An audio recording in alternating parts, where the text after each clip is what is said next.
Europe 1, 9h03, Thomas Soto.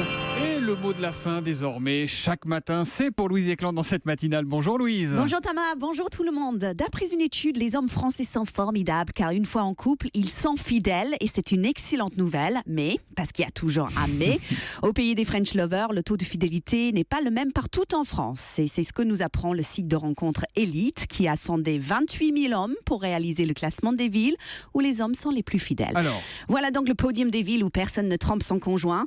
Nancy, Reims et Amiens. bon, mais est-ce que ce type d'étude menée par un site de rencontre est fiable, Louise? Vous avez raison Thomas, il faut vérifier avec les hommes qu'on connaît sur place. Prenons le cas de Nancy par exemple, la ville qui serait la plus fidèle de France. C'est aussi la ville de naissance de Jean-Michel Maire, de Touche pas à mon poste. Ah, mais lui, c'est pathologique, c'est autre chose. Bon, on passe à Reims, ville de naissance de Patrick Poivre d'Arvor. No comment. On passe à Amiens, ville de naissance d'Emmanuel Macron. Ah, là, a priori, c'est plus calme, mais on peut quand même discuter de la fidélité intellectuelle d'Emmanuel Macron. Et c'est ce qu'a fait Alain Juppé il y a quelques jours. Il a reproché à Macron d'avoir trahi Hollande et même de l'avoir planté un couteau dans le dos.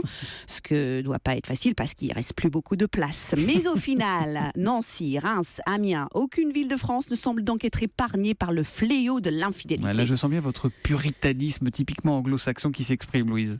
C'est vrai. J'avoue qu'en Angleterre, l'infidélité est beaucoup plus tabou qu'en France, où on peut plaisanter facilement sur le sujet. Ça ne veut évidemment pas dire que les Anglais sont irréprochables, juste qu'ils sont plus hypocrites. Belle lucidité. Car même si les Anglais ne connaissent pas l'expression française se faire un petit 5 à 7, ils savent très bien ce que ça veut dire. Et la seule chose qui les étonne, c'est que ça dure 2 heures. Ça fait long pour un Ouais, tea c'est time. long, hein. hein. Merci Oh là là. beaucoup, Louise Éclande, et à demain.